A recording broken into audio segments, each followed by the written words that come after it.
राज पर्यूषण का तीसरा दिन उत्तम आर्जव धर्म का दिन है।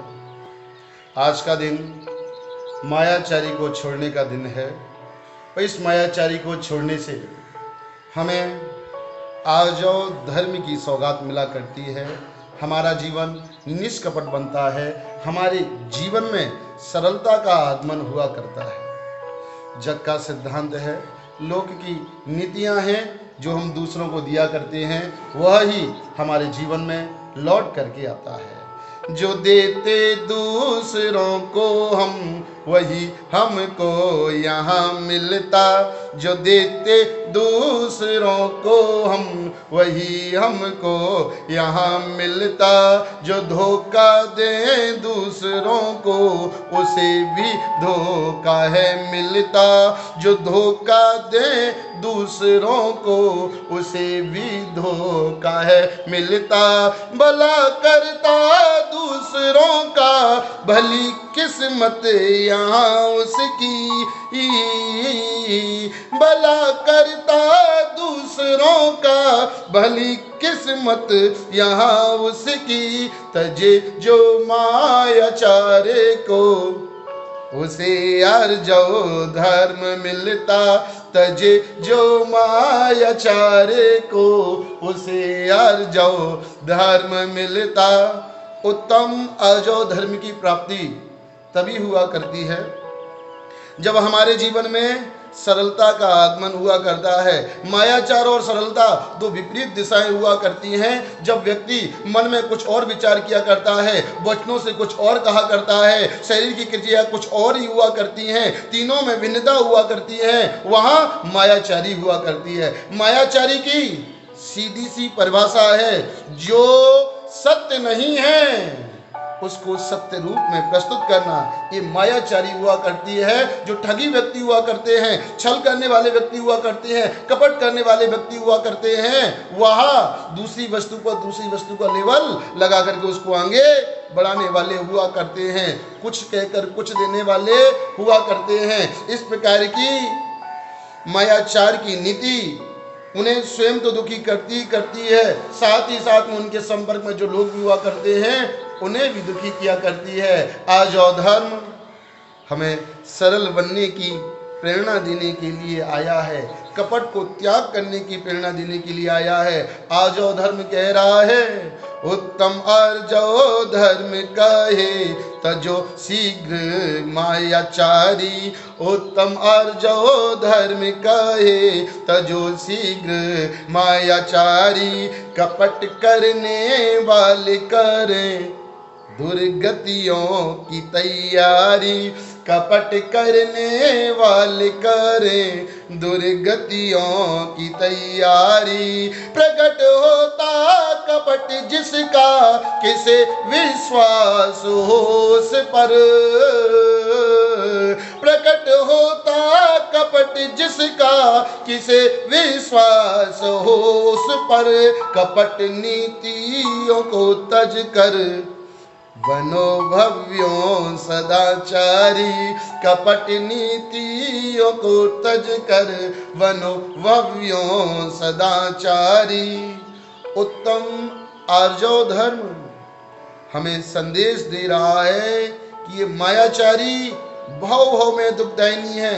मायाचारी तिर्यंच गति को ले जाने वाली हुआ करती है। मायाचारी स्त्री पर्याय को देने वाली हुआ करती है। यदि दुखों से, मुसीबतों से, दुर्गति से बचना है तो इस मायाचारी को हमें तिलांजलि देनी होगी। कपट करने वाले जो आज कपट कर रहा है, दुर्गतियों की तैयारी वह कर रहा है, दुर्गतियों में कष्ट भुगतने के लिए स्वयं को तैयार कर रहा है। और इस लोक में भी जिस व्यक्ति का कपट, मायाचार, छल, धोखा प्रकट हो जाया करता है, उस व्यक्ति पर कभी कोई विश्वास नहीं किया करता है। विश्वास को समाप्त करने वाला यह मायाचार हुआ करता है। जिस दिन पोल खुलती है, कलई खुलती है, कोई भी उस पर विश्वास नहीं किया करता है। इसलिए भव्य प्राणियों, आत्महित चाहते हो, कल्याण चाहते हो, तो इन कपट की नीतियों को, शकुनी की नीतियों को, चाणक्य की नीतियां जो हमें दुख देने वाली हैं या दूसरों के साथ में छल कपट करने वाली हैं, उन दुखदायी नीतियों का हमें तिलांजलि देनी होगी। और अच्छी नीतियां जो हमारा भला करती हैं और साथ ही साथ दूसरों का भला किया करती हैं, उन नीतियों को अपनाना होगा। मायाचारी व्यक्ति इतना स्वार्थी हुआ करता है कि उसे मात्र अपना हित दिखाई दिया करता है, अपनी भलाई दिखाई देती है, दूसरे का उसे कुछ भी दिखाई नहीं दिया करता है। उसकी नीति होती है, मेरा कोई ठाऊ मैं ना जानूं काऊ। वह स्वयं का पेट तो भरना चाहता है लेकिन किसी दूसरे का भला करना नहीं चाहता। उसकी ये कपट की नीतियां उसके लिए तो दुखदायी होती ही होती हैं, साथ ही साथ दुर्गति का भी प्रबंध करने वाली हुआ करती हैं। कहा भी है कि जो दूसरों को धोखा दिया करता है, दूसरों को धोखा दे करके बहुत ही जो मुस्कुराए, दूजों को धोखा दे करके बहुत ही जो मुस्कुराए, तत् सरलता मायाचार कपट नीतियां अपनाए, तज सरलता मायाचार कपट नीतियां अपनाए, दूसरों संग किया कपट स्वयं को ही लपेटेगा, दूसरों संग किया कपट स्वयं को ही लपेटेगा, उन्हें दूजा नहीं चले छली छल से चले जाएं, उन्हें दूजा नहीं चले छली छल से चले जाएं। सीधी सीधी नीति है, जो छल करता है उसके दिल में छाले अवश्य ही पड़ा करते हैं। जो दूसरों की सरलता को देख करके उन्हें धोखा दिया करते हैं और धोखा दे करके बड़े मुस्कुराते हैं, बड़े आनंदित होते हैं कि देखो उसको कैसा बुद्धू बनाया, देखो उसको कैसा फेर में डाला, अरे वो तो बनाया ही बुद्धू है। उसकी सरलता का हम फायदा उठा करके हम उस पर अपनी मायाचारी पर मुस्कुराते हैं। तो ये हमारी मायाचार की नीतियां, कपट की नीतियां, दुखदायी नीतियां एक दिन हमें स्वयं को ही कष्टदायी बन जाया करती हैं। एक नमक बेचने वाला व्यापारी था और एक ग्वाला घी का व्यापार करने वाला था। नमक बेचने वाले व्यक्ति से वह ग्वाला सुबह प्रातःकाल 1 किलो नमक ले आता है। उसी दिन योग संयोग कुछ ऐसा बनता है कि उस नमक बेचने वाले व्यक्ति को घी की आवश्यकता पड़ती है। घी की आवश्यकता पड़ती है तो वह उस ग्वाले के घर पर जाकर के 1 किलो घी ले आता है। ग्वाला उसे 1 किलो घी दे देता है। अब वह जो घी को खरीद करके लाया, नमक बेचने वाले व्यक्ति ने उस पर कोर्ट में केस कर दिया कि इस व्यक्ति ने हमें सामान कम तोल करके दिया है, इस व्यक्ति ने हमें 1 किलो का 800 ग्राम ही घी दिया है। कोर्ट में सुनवाई हुई और सुनवाई होते हुए जज साहब ने पूछ लिया कि आपने इनके साथ धोखा क्यों किया है, आप कौन से तकरीर बांट रखते हो, कौन सा तराजू है, कौन सा बांट है। तो वह सीधी सरलता के साथ में कह देता है कि मेरे पास बांट तो कोई नहीं है, लेकिन एक पुरानी अच्छी सुव्यवस्थित तराजू है, खाली रहने पर जिसके पलड़े दोनों बराबर हुआ करते हैं। आज ही प्रातःकाल मैं इनके यहाँ से 1 किलो नमक लेकर के आया और नमक लेकर के आने के बाद में जब ये मेरे से घी लेने के लिए आए तो उसी नमक को एक पल्ले पर रख करके इन पर विश्वास करके मैंने इनको 1 किलो घी तोल करके दे दिया। अब मुझे क्या मालूम इन्होंने 1 किलो नमक के बदले मुझे 800 ग्रामी नमक दिया था। इन्होंने जैसा किया मैंने तो उसी को तोल करके इनको दे दिया। जब उस व्यक्ति की सच्चाई खुलती है, कलई खुलती है, तो उसे अपनी करनी पर पश्चाताप होता है कि मैंने दूसरों के साथ धोखा दिया, वह धोखा मेरे स्वयं पर ही आ गया।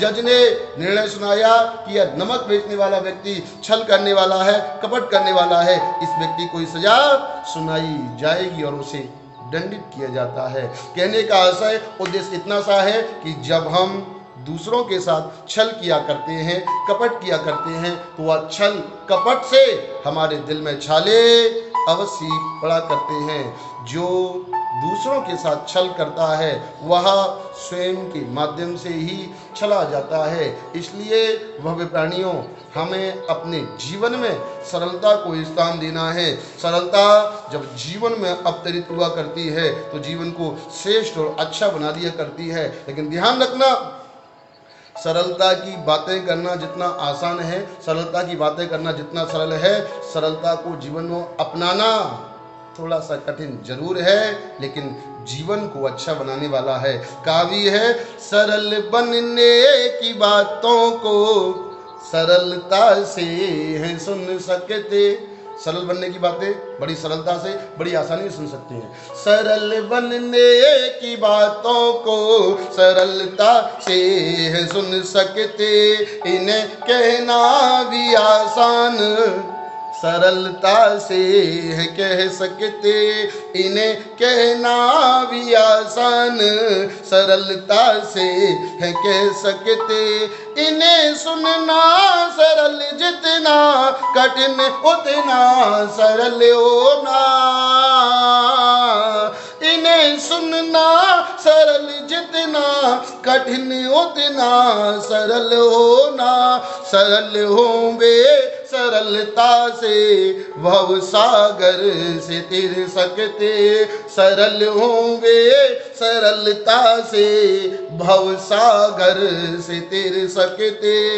सरल बनने की बातों को कहना बड़ा ही आसान है, सरल बनने की बातों को सुनना बड़ा ही आसान है। जितनी सरलता से हम सरल बनने की बातों को सुन सकते हैं, जीवन में सरलता को लाना थोड़ा कठिन हुआ करता है, उतना ही कठिन हुआ करता है। क्यों? क्योंकि सरल बनने के लिए मन को, वचन को और शरीर की क्रियाओं को एक जैसा बनाना पड़ता है। तीनों की भिन्नता को, तीनों के भेद को मिटाना पड़ता है। जब हमारे जीवन का ये विरोधाभास समाप्त हो जाया करता है, जीवन से इस प्रकार की विकृति दूर हो जाया करती है, मन, वचन, काया में एकता आ जाया करती है, तो जिसके जीवन में इस प्रकार की सरलता हुआ करती है, वह व्यक्ति सरलता से मोक्ष मार्ग, रत्नात्रय के मार्ग का अवलंबन लेकर के भव सागर से बहुत आसानी से उतर जाया करता है, भव सागर से सरलता से पार उतर जाया करता है। भव्य प्राणियों, जीवन को अच्छा बनाना है तो हमें अपने जीवन में सरलता लानी ही होगी। और जो व्यक्ति सरल हुआ करता है, सरल व्यक्ति को हर कोई पसंद किया करता है, सरल व्यक्ति हर व्यक्ति की चाहना हुआ करती है। बस दिल जिसका साफ होना चाहिए, वचन का विन्यास जिसका सरल होना चाहिए और शरीर की क्रियाएं भी उसकी उसी होना चाहिए, ऐसे व्यक्ति दुनिया में बहुत प्रतिष्ठा को प्राप्त किया करते हैं, सम्मान को प्राप्त किया करते हैं। सरल व्यक्ति की सरलता ही उसकी सबसे बड़ी प्रतिष्ठा हुआ करती है। तो हम अपने जीवन में सरलता को लाएं, और जो सरलता को लाया करता है वह सभी का चहेता बन जाया करता है। उसी प्रकार से जैसे श्री कृष्ण को अपनी बांसुरी प्रिय थी, जब वह बांसुरी बजाने में मग्न हुआ करते थे तो सारी दुनिया को भूल जाया करते थे, और जब बांसुरी की धुन उनकी निकला करती थी तो प्रकृति भी मंत्र मुग्ध हो जाया करती थी। ऐसी श्री कृष्ण जी की और उनकी बांसुरी की सारी दुनिया में प्रसिद्धि है। जब श्री कृष्ण जी यमुना के किनारे बांसुरी बजाने में मग्न थे, उसी समय गोपियां वहां से निकलती हैं। गोपियां विचार करती हैं कि देखिए श्री कृष्ण जी को अपनी इस काली कलूटी छेदों से युक्त बांसुरी से कितना स्नेह है कि इनकी यह बांसुरी सदैव उनके अधरों से लगी रहती है, सदैव उनके होठों से लगी रहती है, सदैव उनके मुख मंडल पर रहा करती है। दोनों हाथों से वो इसको संभाल करके रखा करते हैं। काश हम भी बांसुरी होते। इस प्रकार की भावना उनकी हुआ करती है। वे श्री कृष्ण से पूछ ही लेती हैं कि आप इस बांसुरी से इतना स्नेह क्यों करते हो? तो श्री कृष्ण जी कहते हैं कि इस बांसुरी में 3 खासियत है।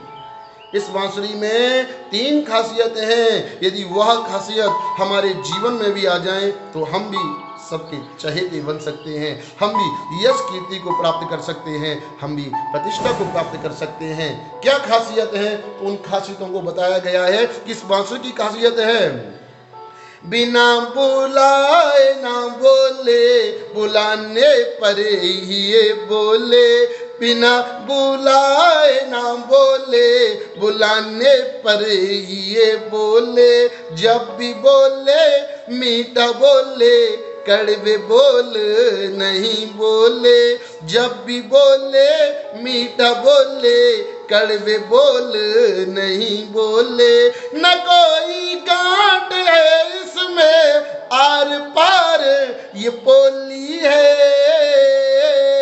न कोई गांठ है इसमें आर पार ये बोली है, बांसुरी दे हमें शिक्षा, चलो हम ग्रंथियां खोलें, बांसुरी दे हमें शिक्षा, चलो हम ग्रंथियां खोलें। बांसुरी की ये 3 सीख हम सभी भव्य प्राणियों के लिए अनुकरणीय है। यदि ये 3 शिक्षाएं हमारे जीवन में आ जाएं तो हमारे जीवन में सरलता भी आएगी, हमारे जीवन में सम्मान भी आएगा, हमारे जीवन में प्रतिष्ठा भी आएगी, हमारे जीवन में हित मित प्रिय वचनों का समावेश भी हो जाएगा। पहली शिक्षा, बांसुरी कभी बिना बुलाए नहीं बोलती। आप उसमें फूंक ना मारो और वो अपने आप बज जाए, ऐसा कभी नहीं हुआ करता है। बांसुरी को जब अधरों से लगाया जाता है, मुख से लगाया जाता है, उसके अंदर मुख से हवा को प्रवेश कराया जाता है, तब ही वह बोलती है, तब ही उसमें से आवाज निकलती है, बिना बुलाए हुआ नहीं बोलती। इसलिए जिसको अपना सम्मान बरकरार रखना है, जब आपके वचनों का महत्वता है, जब कोई व्यक्ति सलाह मांगता है तभी आप उसको सलाह दीजिए, बिना मांगे सलाह कभी किसी को देने के लिए ना बैठ जाना। जो बिना मांगे दूसरों को सलाह दिया करता है उसकी जग ऐसाई हुआ करती है, क्योंकि सलाह की खासियत हुआ करती है। सलाह की एक खासियत है, जिसके पास वह सलाह है वह सलाह उस व्यक्ति के किसी काम की नहीं। जो सलाह देने वाला व्यक्ति है, सलाह देने वाले व्यक्ति को सलाह किसी काम की नहीं हुआ करती है, और जिस व्यक्ति को सलाह की सख्त जरूरत है वह किसी की कोई बात सुनने के लिए, सलाह लेने के लिए तैयार नहीं हुआ करता। सलाह दुनिया में सबसे बेकार चीज बन गई है। क्यों? क्योंकि जरूरतमंद उसको लेना नहीं चाहता, और जिसके पास में है वह उसके किसी काम की नहीं। यदि जरूरतमंद सलाह को ले ले तो उसका जीवन सुधर जाए, अच्छा हो जाए। दूसरी बांसुरी की शिक्षा, जब भी बोले मीठा बोले, कड़वे बोल नहीं बोले। बांसुरी जब भी बोलती है मधुर वचनों को बोला करती है, कड़वे बोलों को नहीं बोला करती है। हम भी जब भी बोले अपना मुख खोले, मीठा बोले, कड़वे बोल नहीं बोले, हमारी भी प्रतिष्ठा बढ़ती जाएगी। न कोई गांठ है इसमें आर पार ये बोली है। हमारे हृदय में नाना प्रकार की ग्रंथियां हैं, गांठ हैं, कसायों की गांठ है। इन कसायों की गांठ को हमें खोलने की आवश्यकता है। बांसुरी दे हमें शिक्षा, चलो हम ग्रंथियां खोले। बांसुरी हमें भी सीख दे रही है, शिक्षा दे रही है कि जो अंतरंग में गांठ लगी हुई हैं, इन गांठों को हम खोल लें तो हमारा जीवन सरल बन जाएगा, सहज बन जाएगा। और जिसका जीवन सरल हुआ करता है उसका जीवन अच्छा हुआ करता है, सर्वश्रेष्ठ हुआ करता है। अपने जीवन को अच्छा और श्रेष्ठ बनाने के लिए जीवन में सरलता परम आवश्यक है। सरल व्यक्ति बहुत ही महत्वपूर्ण हुआ करते हैं, महानता को प्राप्त करने वाले हुआ करते हैं। यदि जीवन में आपको महानता प्राप्त करनी है तो इन सरलता को अपने जीवन में आपको लाना ही होगा। बिना सरलता की महानता नहीं आ सकती। कपटी व्यक्ति महान नहीं हुआ करता, सरल व्यक्ति ही महानता को उपलब्ध हुआ करता है। आपके जीवन में भी ये महानता आए।